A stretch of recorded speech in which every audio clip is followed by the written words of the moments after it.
નમસ્કાર, હું છું માર્ગી. આપની સાથે હેડલાઇન્સમાં જોઈએ કેટલાક મહત્વના સમાચાર.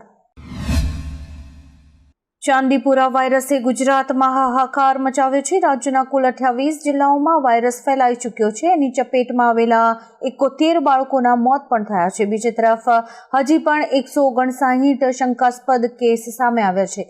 છેલ્લા 24 કલાકમાં વધુ 2 શંકાસ્પદ કેસ સામે આવ્યા છે. અમદાવાદ કોર્પોરેશનમાં 12, ગાંધીનગરમાં 8 અને સૌથી વધારે સાબરકાંઠામાં 16 કેસીસ નોંધાયા છે.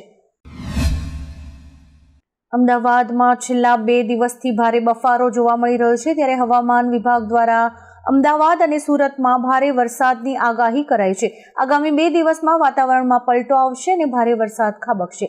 ઉલ્લેખનીય છે કે અમદાવાદમાં સતત વરસેલા વરસાદે તંત્રના પ્રી મોન્સૂન પ્લાનની પોલ ખોલી નાખી છે.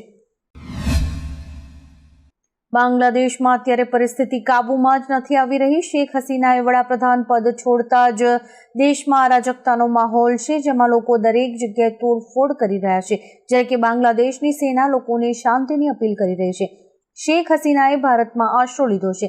ભારત સરકાર બાંગ્લાદેશની સ્થિતિ પર નજીકથી નજર રાખી રહી છે. દરમિયાન મોદી સરકાર સામે પણ અનેક પડકારો વધ્યા છે. ઉકાઈ ડેમમાં ઉપરવાસના વરસાદને પગલે 4 દરવાજા ખોલવામાં આવ્યા છે. હાલ ડેમમાંથી 60,000 ક્યુસેક પાણીની આવક ચાલુ રહી હતી, જેને પગલે ડેમ રૂલ લેવલ કરતા અડધાથી પણ ઓછા ફૂટ દૂર રહેતા ડેમના 4 ગેટ 4 ફૂટ ખોલીને 46,000 ક્યુસેક પાણી છોડવાનું આગોતરું પગલું ભરી લેવાયું છે. ઉલ્લેખનીય છે કે 7 ઓગસ્ટ 2006ના રોજ સુરતમાં ભયંકર પૂર આવ્યું હતું. આ પૂરને આજે 18 વર્ષ પૂર્ણ થયા હશે અને ફરીથી વરસેલા ભારે વરસાદને કારણે પૂર જેવી સ્થિતિ સર્જાતી દેખાઈ રહી છે.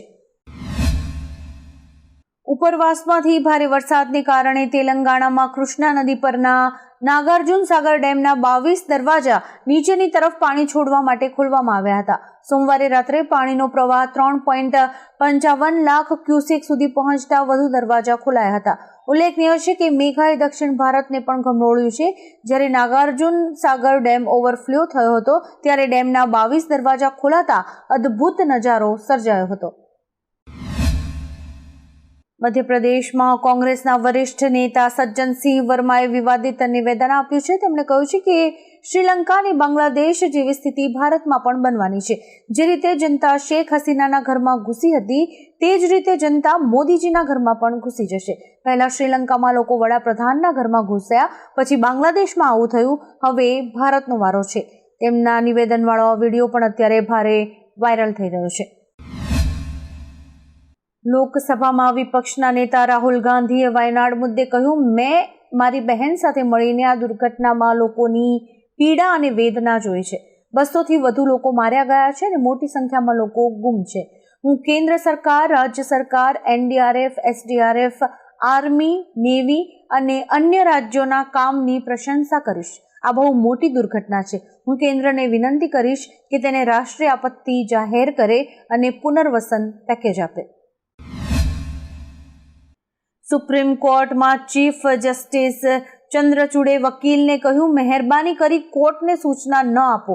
તમે જુઓ છો કે કોર્ટ પર કેટલું ભારણ છે. એક દિવસ અહીં બેસીને જુઓ. સાચું કહું છું, તમે તમારો જીવ બચાવીને ભાગશો.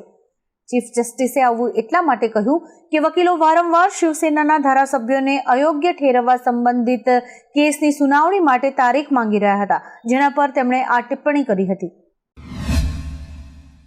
બાંગ્લાદેશમાં રાજકીય સંકટ વચ્ચે સ્થિતિ વણસી રહી છે. આવી સ્થિતિમાં ભારતે ઢાકા સ્થિત પોતાના હાઈ કમિશનમાંથી કર્મચારીઓને પાછા બોલાવ્યા છે.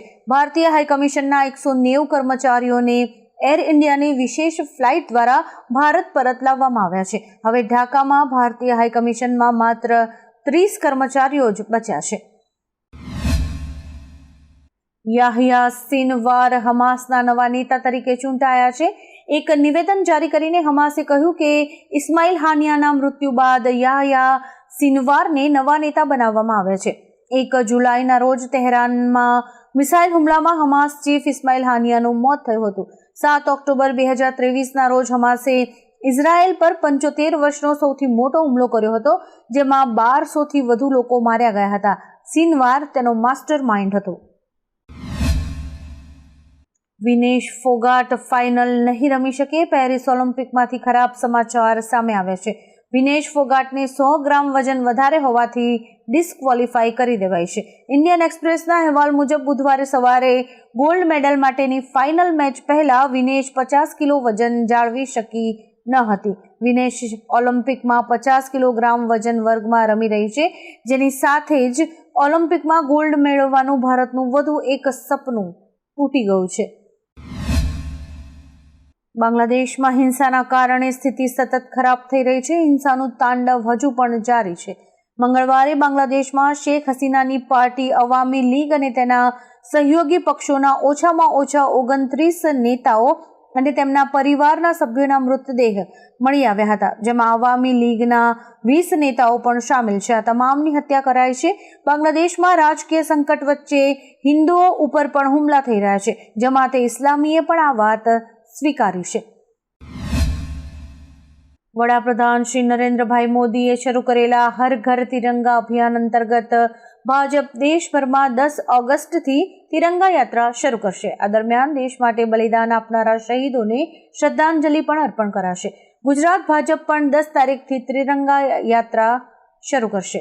ઉલ્લેખનીય છે કે ગયા વર્ષે પણ દેશભરમાં વડાપ્રધાન નરેન્દ્ર મોદીએ અપીલના પગલે હર ઘર તિરંગા અભિયાન ચાલ્યું હતું. સંસદના ચોમાસુ સત્રનો આજે 13મો દિવસ છે. આજે કેન્દ્ર સરકાર વકફ એક્ટમાં લગભગ 40 સંશોધન માટે બિલ લાવી શકે છે. હાલના કાયદા હેઠળ વકફ બોર્ડ પાસે કોઈ પણ જમીનને તેની મિલકત તરીકે જાહેર કરવાની સત્તા છે, પરંતુ નવા બિલમાં તેના પર પ્રતિબંધ લગાવી શકાય છે. દરમિયાન ઇન્ડિયા ગઠબંધનના સાંસદોએ મંગળવારે સંસદની બહાર પ્રદર્શન કર્યું અને આરોગ્ય અને જીવન વીમા પ્રીમિયમમાંથી જીએસટી દૂર કરવાની માંગણી કરી હતી. અમેરિકાના પૂર્વ રાષ્ટ્રપતિ ડોનાલ્ડ ટ્રમ્પ સહિત અનેક નેતાઓની હત્યાનું મોટું કાવતરું નિષ્ફળ ગયું છે. ન્યૂયોર્કમાં એક પાકિસ્તાની નાગરિક ઝડપાયો છે, જે નેતાઓને મારવા માટે અમેરિકા આવ્યો હતો. આ વ્યક્તિના ઈરાનની સરકાર સાથે સંબંધો છે. પાકિસ્તાની વ્યક્તિની ધરપકડ બાદ તરત જ પૂર્વ રાષ્ટ્રપતિ ડોનાલ્ડ ટ્રમ્પ અને અન્ય અધિકારીઓની સુરક્ષા વધારી દેવાઈ છે. આરોપીની ઉંમર 46 વર્ષ છે અને તેનું નામ આસિફ રઝા છે. બાંગ્લાદેશના પૂર્વ વડાપ્રધાન શેખ હસીનાને એક બાદ એક ઝટકા લાગી રહ્યા છે. હસીના લંડન જવા માંગે છે, પરંતુ બ્રિટિશ સરકારે સંકેત આપ્યા છે કે એકવાર તે ત્યાં પહોંચે તો બાંગ્લાદેશીઓના વિરોધને કારણે તેની સામે કાયદાકીય કાર્યવાહી કરવામાં આવી શકે છે. બીજી તરફ અમેરિકાએ પણ હસીનાના વિઝા કેન્સલ કરી દીધા છે. આવી સ્થિતિમાં શેખ હસીના હજુ થોડા દિવસ ભારતમાં રહી શકે છે અને તેમને સલામત સ્થળે ખસેડાયા છે. પતિ પત્નીની પરસ્પર છૂટાછેડાની કાર્યવાહીને પેન્ડિંગ રાખતા તેમને માનસિક વેદના થાય છે. મુંબઈ હાઈકોર્ટે ચુકાદો આપતા ટિપ્પણી કરી હતી. હાઈકોર્ટે જણાવ્યું કે જ્યારે પત્ની અને પતિ પરસ્પર છૂટાછેડા માટે સંમત થયા હોય અને સમાધાન માટે કોઈ જ અવકાશ ન હોય તેવા કિસ્સામાં નિર્ણય પર ફરી એકવાર વિચાર કરવાના, એટલે કે કુલિંગ ઓફ પીરિયડ, જે ફરજિયાત 6 મહિનાનો સમય છે, તેને માફ કરી શકાય છે. 1500 ડમરૂના નાદથી મહાકાલની નગરી ગુંજી ઉઠી હતી. શ્રાવણના પહેલા સોમવારે મહાકાલ લોક સ્થિત શક્તિપથ પર 1500 જેટલા ડમરૂ વાદકોએ પ્રસ્તુતિ કરીને Federation of Indian Association of ન્યૂયોર્કના 488 ડમરૂ વગાડવાના રેકોર્ડને તોડ્યો છે. ગિનિસ બુક ઓફ વર્લ્ડ રેકોર્ડના એડિટર ઋષિનાથે ડમરૂ વગાડવાના રેકોર્ડનું સર્ટિફિકેટ પણ પ્રદાન કર્યું છે. રાજ્યના મુખ્યપ્રધાન મોહન યાદવે પણ આ ડમરૂ વાદકોને શુભકામના પાઠવી છે. નોબેલ પુરસ્કાર વિજેતા મોહમ્મદ યુનુસને બાંગ્લાદેશની વચગાળાની સરકારના વડા બનાવવામાં આવ્યા છે. ઉલ્લેખનીય છે કે મંગળવારે મોહમ્મદ યુનુસે કહ્યું હતું કે તેઓ વચગાળાની સરકારનું નેતૃત્વ કરવા માટે તૈયાર છે. પ્રાપ્ત માહિતી અનુસાર સંસદ ભંગ થયા બાદ પ્રમુખ શાહબુદ્દીન અને વિદ્યાર્થી નેતાઓ વચ્ચેની બેઠકમાં આ નિર્ણય લેવાયો હતો. આ બેઠકમાં ત્રણેય સશસ્ત્ર દળોના વડાઓ પણ હાજર હતા. આવા જ કેટલાક રસપ્રદ સમાચારો નિહાળવા માટે અમારી YouTube ચેનલને લાઇક, શેર અને સબસ્ક્રાઇબ કરો અને જોતા રહો હેડલાઇન્સ.